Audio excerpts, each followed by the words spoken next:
Hey there! So, the usual content warning? This time it's for discussions of transphobia, homophobia, institutional and mob violence, mentions of suicidality, and mental illness. I don't get really graphic or anything, but if you decide to skip this one or dip out early, no hard feelings. And here we go. In 1891, Dora Richter was born on a farm in Germany. Dora was not the name her parents gave her, but one she gave herself sometime before the age of 6. We don't know very much about her parents except that they were farmers and don't seem to have insisted on calling her anything other than the name she had chosen. Over the next 42 years, she grew up, moved out, got a job, blazed trails, lived her life in relative happiness, and in 1933 she was murdered in Berlin by a mob of students with the complicity of state police. Around this time, German authorities were, encouraging citizens to burn books about things like philosophy, communism, and a collection of unprecedented studies by Dr. Magnus Hirschfeld, along with his colleagues and successors at the embattled Institute for Sexual Wissenschaft. Large public book-burning parties, complete with parades and speeches by high-ranking officials, went on for about 6 months, at which point I'm assuming Germany had been fully purged of anything remotely fun or interesting. Inappropriate jokes aside, the loss of knowledge was catastrophic. So, I have questions,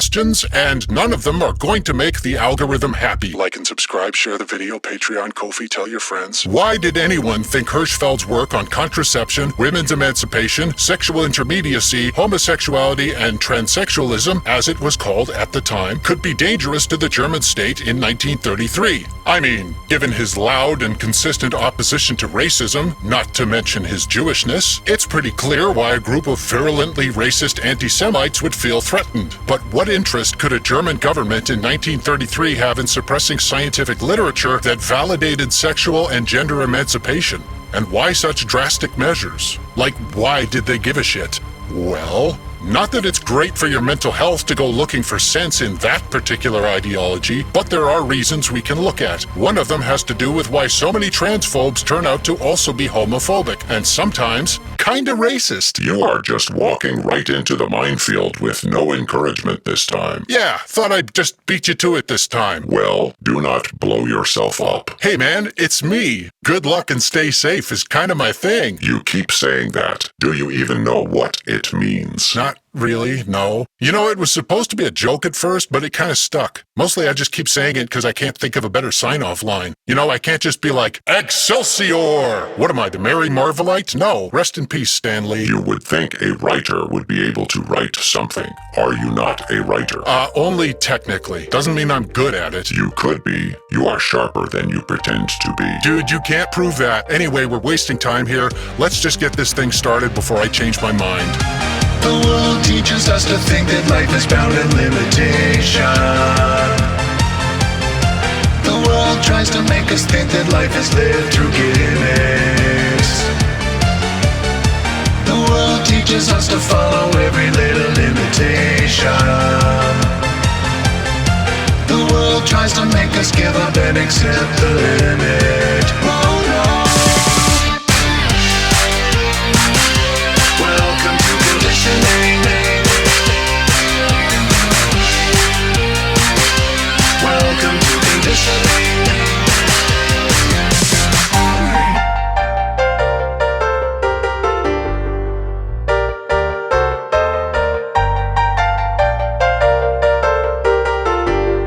Hi there, I'm the Silver Samaritan, but you can call me Sampirical Data. And boy, it's hard to talk about your own personhood when there's a public discourse about it. Maybe you can relate to that on some level. Maybe you're already shaking your head and smiling and muttering, first time? And no, not really, but also yes. Or maybe you're somebody who believes they know all about me despite our never having met or exchanged 2 words. Before getting into it, a little light reading. In her book, Irreversible Damage, American journalist and philosophy graduate Abigail Schreier, please note, she has apparently not studied medicine, psychology, or gender, surreptitiously outlines how trans boys are just confused little girls who can't possibly know who they themselves are or what they want. She posits that there's a conspiracy in the medical and educational fields to encourage rushed, irreversible medical transition for children in tandem with abusive social and psychological conditioning, which is not true, actually. I'm paraphrasing her, but I think you know how this goes. Schreier reached this understanding understanding by researching the topic. And by researching, I mean she ignored the vast majority of statistics, documentation, and experts on the subject, opting instead to interview a bunch of overbearing cisgender parents who cut their children off from friends and internet access, and in some cases subjected their kids to conversion therapy after they started talking about gender. You could say the behavior of these parents followed a program of abusive social and psychological conditioning, and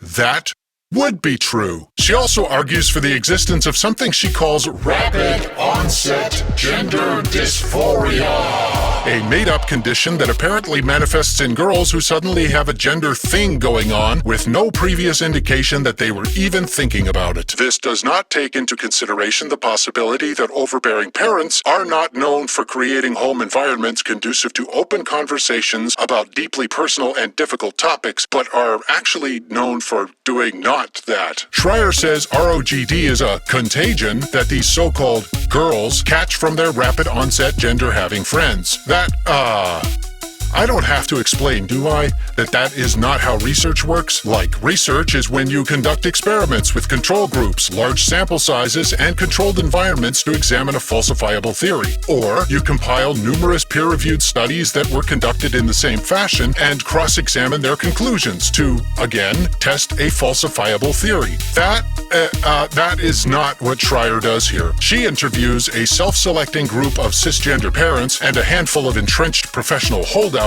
uncritically takes their statements at face value to reinforce a conclusion she had already reached, and then implies or outright claims bad faith on the part of anyone who disagrees with that conclusion, regardless of why, including the experiences and testimonies of numerous trans people. She then goes on to speculate that anti-bullying policies in schools are actually the first step in a conspiracy by gender activists who somehow hold the medical and education professions in thrall. You see, by using anti-bullying policies in schools to protect non-conforming kids, the bullies are marginalized for their beliefs, and then kids get hustled into the gender-bending factory. Schreier's opinion is that efforts to curb bullying were not just co-opted, but deliberately initialized as a form of gateway drug that will lead to harder drugs like estradiol or androderm or rainbow undercuts, and then kids will turn to sex work and stealing car stereos to support their hormone habits. Okay, I made that last part up, but I am not exaggerating the tone she strikes here. It is very much a conspiracy theory. Schreier is not as good at hiding her tinfoil hat as she thinks she is. Better, she seems to believe that we allow homophobic and transphobic bullies to steepen their supposed scientifically justified beliefs, even at the risk of letting them grow up to become legislators or podcasters or whatever horrible thing the future holds for them. She also leaves enough space and ink to briefly freak out about trans women who don't pass. But that's this whole other thing.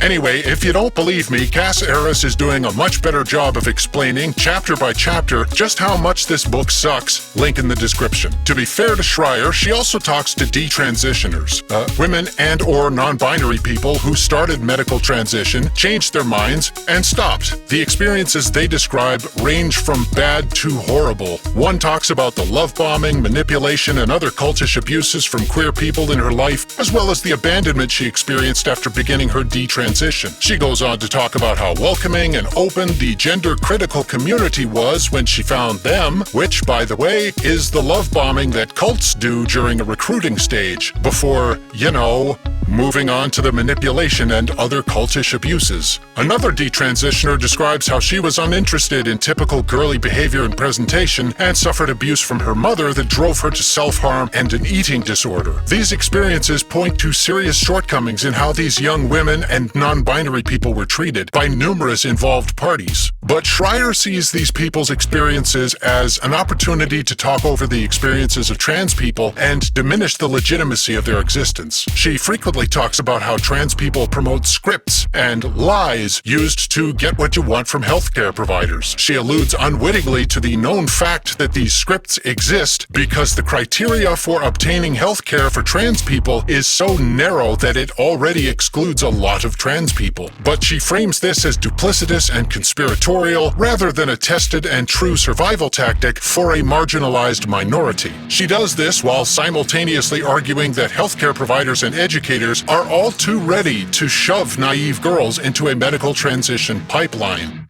So, which is it?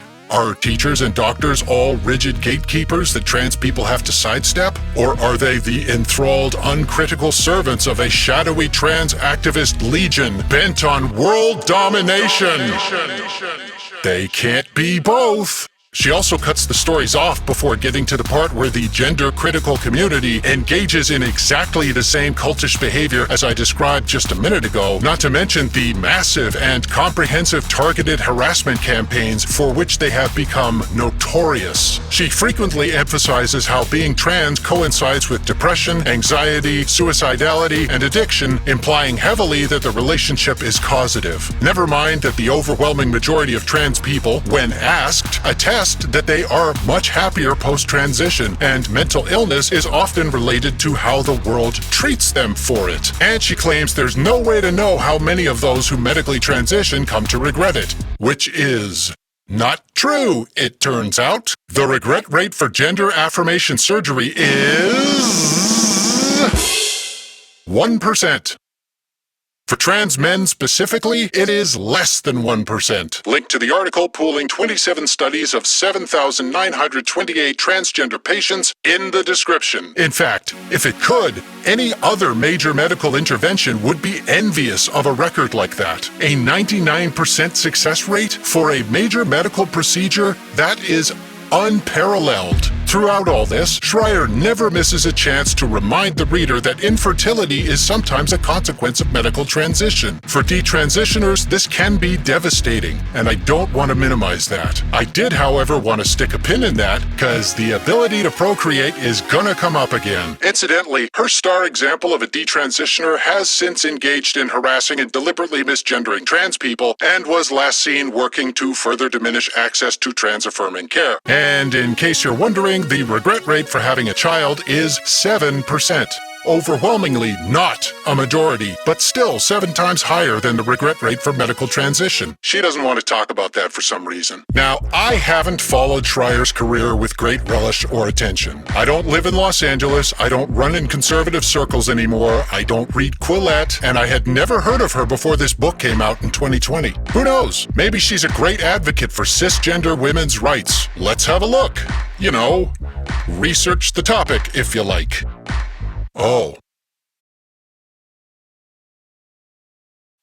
Oh no.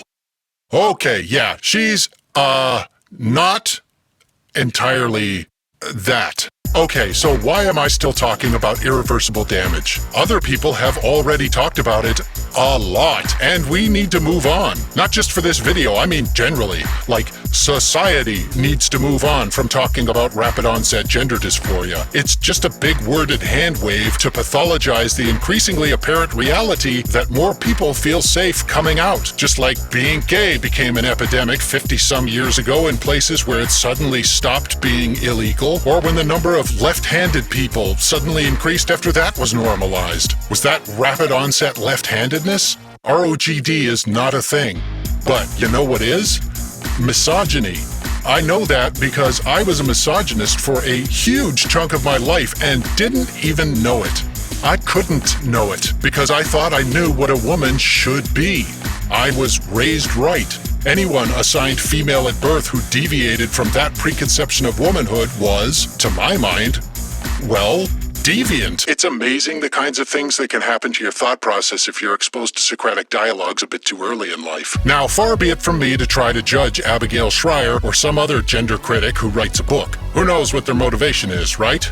Okay, that was a bit sarcastic. I want to stop that. Schreier comes across as sarcastic a lot in her book, and I found it very frustrating. So I'm not going to do that. Sincerity is easier. The truth? You can look at a tree and know what kind of tree it is by what grows on it. An apple tree grows apples, a pine tree grows pine cones and pine needles, so let's see what grows on a turf tree.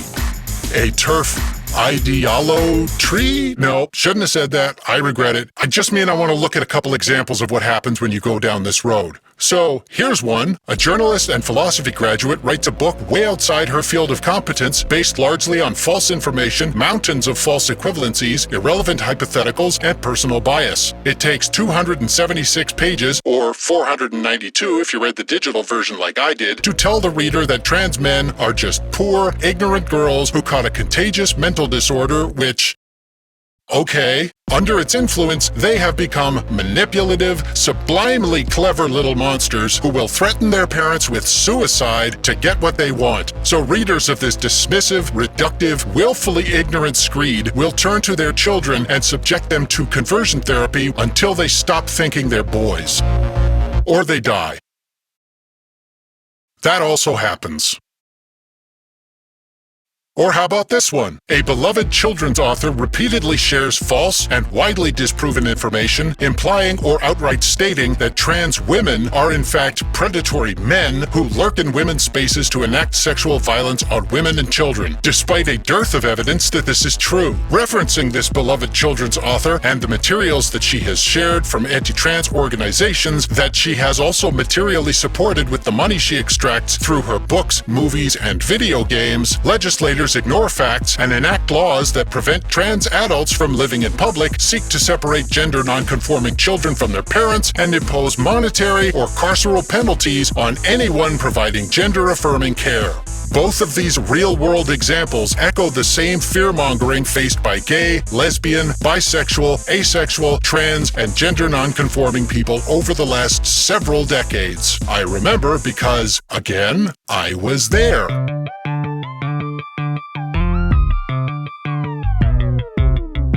Not only was the stereotype of the predatory gay pedophile drilled into my head from a very young age, from the first day that I showed the slightest signs of nonconformity in terms of gender and the performance of heterosexuality, that was when what I would call my straight conditioning began. And I feel like it's relevant here to mention my autism, which was unassessed at the time. It manifested in my being sort of paradoxically both stubborn and impressionable. Once I made up my mind about something, I was dead certain and nearly immovable. But in social realities, I was extremely suggestible, partly because I didn't understand it, and partly because I was a child who wanted to feel safe. Well, gender and sexuality are big, scary things for some people. They're also experiences that are both individual and social. The social conditioning of straightness was louder because it was everywhere. I remember hearing Margaret Thatcher, among many, many others, say that I was being cheated out of a sound start in life because she thought nefarious liberals were trying to convince me that the gay lifestyle was a valid choice. Which is weird because nobody was telling me that. In fact, almost everyone in my life who had anything to say about it was telling me the exact opposite, that the gays are predatory and that they want to turn innocent little me into a dirty, miserable gay. Because being a gay is a contagious mental disorder.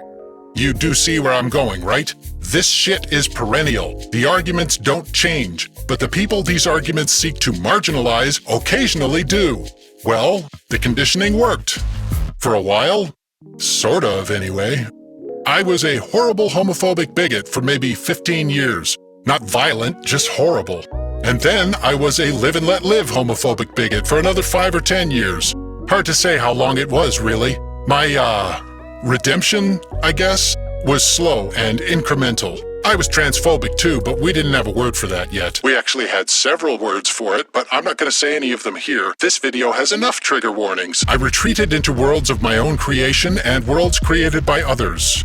I dropped out of university after a profound mental health crisis and bounced between shit jobs and living with my parents for a decade. I drank a lot. I smoked a lot, weed and tobacco. In most respects, I wasted the first 15 years of my adulthood. I'm skipping a lot of details here, mostly for time. It's probably going to come up in another video though, so moving on. Somewhere in all this, I managed to meet and become friends with some unbelievably patient people who gave me space to grow out of my bigotry in a time I can only describe as transformational. They really didn't have to do that. Like, really did not have to. I've asked some of them why they did, and their answers don't make sense to me. Whatever, it's their business. Anyway, a few years ago, after yet another mental and physical collapse, I finally realized I'm bisexual. It was 38 years after my straight conditioning had begun, and it made me so happy to finally understand myself in this way. At the same time, though, I was incandescent with anger at everyone who contributed to the fact that it took 38 years. I was less angry and more happy when I came out as trans non-binary just under 2 years ago. Still angry, but less. Now, of course, I'm the more or less well-adjusted, Twinkie-bottom, girly boy thembo I could have been in my 20s had things been different. I'm not getting younger, you know. I often don't sleep through the night. Been getting up strangely early for about 6 or 7 years. My back and neck hurt a lot of the time, and my economic position means that I might lose my home in less than a year. Like and subscribe, send money to my Patreon, ha ha ha ha, fuck. I still go through occasional bouts of suicidal depression, experience hypervigilance and moments of dissociation, have a complicated relationship with some of my family, and I'm anxious all the fucking time. And I really wish things could have been different. Now, to hear all that, you'd think it was some sort of 1984 nightmare life, and it really wasn't. As repressed queer lives go, it was mostly good for a long time. And there are other contributing factors. I'm autistic and didn't know for 3 decades. I was bullied from as long as I can remember by peers and adults. I got called by people I thought were my friends, and I had no idea why. I mean, everybody has things they go through, right? Everybody occasionally has a total mental and physical collapse for reasons they don't understand, right? But like, my mom taught me how to properly put on mascara when I asked her to. My parents did not subject me to conversion therapy when I played dress-up and had a recurring character named Auntie Monica. I had other outlets that weren't discouraged and could be called effeminate. And in many ways, my family has been emotionally, materially, and unusually supportive, even though I've always been pretty fucking weird. I mean, look at me. I wear a peacock blue hooded spandex leotard and a chrome bikini to work. That's weird. So things were a little outside the normal straight male conditioning, right? It's supposed to be all stoicism and trucks and muscles and guns and, beef, I guess. I don't know. I mean, I like muscles and beef. Even guns are at least kind of interesting. Stoicism and trucks, though, not really for me. At the same time, I was fed a constant diet of ideologically driven homophobia and transphobia. This came from family, church, and even some teachers. I internalized and uncritically repeated all of it.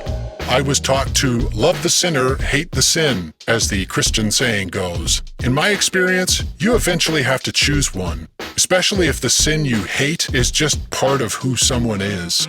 I have to conclude that most of the people who told me these deeply destructive lies did so in earnest and really thought they were helping me. I also think they were wrong about it, but that doesn't change the fact that by and large their behavior towards me indicated an intention to do right by me. This allowed me to live under the illusion that everyone has at least one, if not two, parents who love and support them.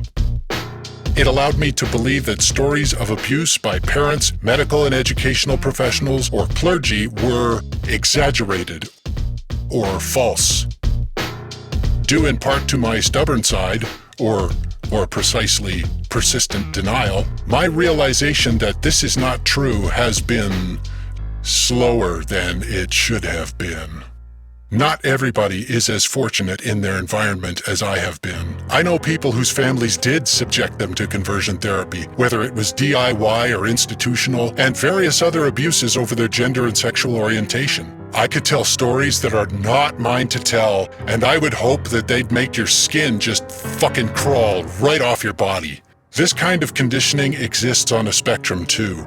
I lived in what I would describe as the milder end of it. If you are interested in seeing the other end of it, Kaylin Conrad has taken superhuman pains to produce a series of videos on the gender-critical movement, and part 2 of that series deals with conversion therapy better than I could hope to. That link is also in the description. Since I came out, most of the people I've kept in touch with have been, at worst, sort of lazily supportive, and most are much more enthusiastic about it. Although I suspect the sheer volume and broad spectrum of queerness represented in my circle may have something to do with that. I have been unduly privileged with regard to both the time I've had to learn this about myself and the forgiveness I've been extended by people I've probably hurt. believe me, I am aware of how hard and at times even inappropriate forgiveness can be to give. For some of the people I want to keep in my life, forgiveness is a daily exercise. Whatever happens, you don't get back the time you've lost, and that really sucks. It comes with a shitload of regrets for pretty much anyone involved, and that's assuming they have your best interests at heart and are not just maintaining a willful ignorance in service of some ideological obsession or cultish commitment to bigotry. As I said, my experience was relatively mild, even if its impact on me was decidedly not. Yes, I spent decades not understanding some really important aspects of who I am as a person, and yes, I'm still not fucking happy about it. I am, however, alive. And I've had the chance to learn these things with the support of friends and family, even some who may have played a role in my conditioning or who may yet not understand what I am or why. Many parents, teachers, public figures, and, importantly, legislators do not care what we are or why. A dedicated and increasingly powerful minority of them are, in fact, actively opposed to our existence. And to understand why, we have to get into some grossly simplistic binary thinking. Now, forgive me if the language around this has been and continues to be a bit reductive. Speaking as a non-binary girly boy straight out of the Silver Age of comics, I'm doing my best. So let's try to remember we are talking about a bullshit ideology held by bigots. It is not a coincidence that there's a glaring double standard in how gender-critical ideology imagines and talks about the lives and motivations of trans women as opposed to how it talks about trans men. It's also not a coincidence that some of the more vocal members of the so-called gender-critical community also often equate womanhood with the capacity to become pregnant. As I think I've outlined pretty decently, in this ideology, trans women are seen as predatory men who disguise themselves to invade women's spaces and enact sexual violence on women and children. In this ideology, trans men are presented as confused little girls who have been bamboozled into permanently damaging their capacity to bear children. Both of these views are predicated on the belief that women exist to bear children and men exist to protect compliant women while punishing deviance in anyone. And it is not a coincidence that there is so much overlap between gender-critical ideology and right-wing radicalism, in particular the kind of right-wing radicalism that obsesses over racial hierarchies and falling birth rates. Both are centered around these two imperatives: to procreate and to punish deviation. Both want to police bodies in very specific ways. The saying, "scratch a transphobe and a racist bleeds," is not empty rhetoric. It is also not a call to action, so let's get that clear while we're here. I do not advocate for actually scratching transphobes.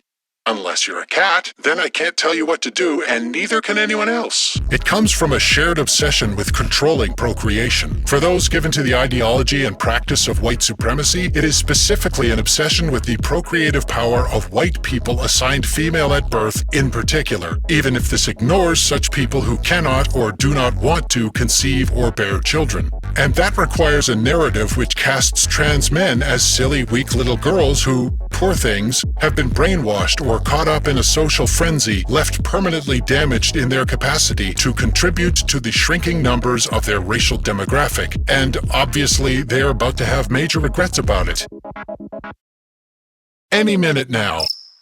As educator and trans man Jay Holm put it, "As a trans man, I am and always will be belittled, disrespected, spoken down to, and patronized by transphobes. After all, they think I have been brainwashed and fooled into thinking I'm a man. What could I possibly know? What value could my words or experience possibly have?" the idea that trans men are just confused girls and don't know who they are is infantilizing and anti-feminist. On its face. I'm not the only one who thinks that. The legislators who are writing and enforcing weird, cryptic voter suppression laws and draconian reproductive health restrictions are the same ones enacting horrifying shit like, for example, what Texas governor and the West Wing background casting reject Greg Abbott did recently with the order to investigate trans and gender nonconforming kids, then separate them from their parents and charge the parents with child abuse. Greg Abbott might be a TERF, but I doubt it. I think he's just a garden variety misogynist with fascist sympathies and an eye for using bigotry opportunistically. You know, like a politician. But the fact that turfy ideology encouraged him to do that means that it's compatible with his agenda. And that is why the German government in 1933 was afraid of Magnus Hirschfeld. That's why they burned the Institute for Sexualwissenschaft and murdered Dora Richter. Their stated reasons for doing these things were that the Institute's work and the people it represented were deviant, weakened the German state, and by extension constituted, in their existence, a betrayal of the German people. They were talking about lesbians, gay men, bi, ace, and trans people, many of whom were also German people. And also straight cisgender women who didn't want that trad wife life. Not that there's anything wrong with that if it's what you want to do, but I think we can all agree that it should not be mandatory.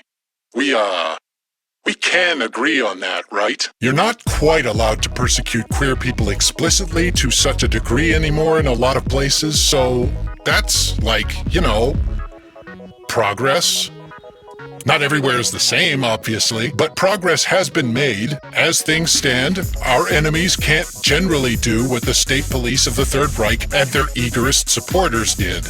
But they are trying really hard. And at the very least, we owe it to each other not to backslide on any of that shit.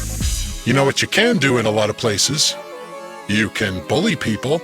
You can fire them from their job on a technicality to cover the fact that you're firing them for coming out as trans. You can evict them. You can harass them endlessly on social media.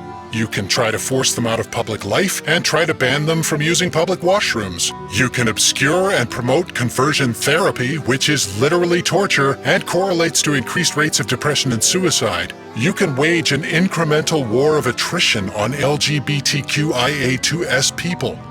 And as children, you can condition them from day one so they don't know or question who they are, and they'll spend the rest of their lives wondering why the fuck they're mentally exhausted all the time or can't move forward and start living without suffering a nervous collapse every few years.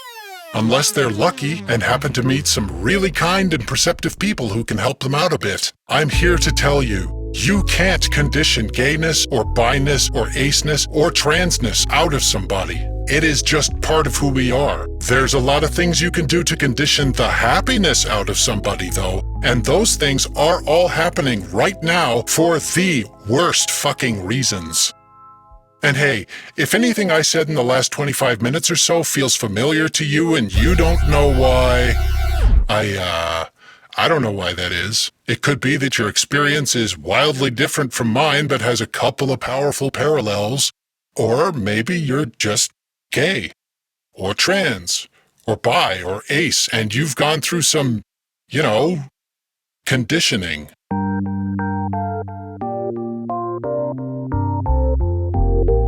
I left a lot out of this. I'm not an essayist or a scholar exactly. I'm an aging super vigilante with a YouTube channel. And more body hair than I wanted, let's be honest. I know, both can be true. Both often are true. Just not in this case. So, you know, if this is your first time watching, which analytically I hope it is, but return viewers are always welcome, and if you got something out of the video that wasn't a headache, please do the like and subscribe thing. Share it with a friend who you think would appreciate it. Put a string of happy emojis down in the comments. I hear the algorithm loves that. And if you feel like contributing to my material well-being, including but not limited to such expenses as my phone bill, minimalist grocery purchasing habits, and the somewhat tenuous shelter situation I mentioned earlier, you can join this handful of brilliant, immortal tastemakers who give me money regularly on patreon.com, link in the description. You can give as little as $1 a month or as much as you want, assuming you can do so without harming yourself. I should say explicitly that I do not want the monetary support of anyone who can't afford it. I'd rather be a force for good in the world. You can still watch the videos for free and are under no obligation to feel even a bit bad about that. So join me again next time when I'll either expound on the history of some categorical way governments have invented a new class of criminal to imprison and or exploit, or do something like this again, where I start out talking about some random historical event and end up giving away really big clues to my secret identity. Till then, this is the Silver Samaritan saying good luck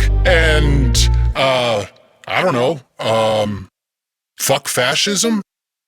Can you do that safely? Okay, needs work. See you next time.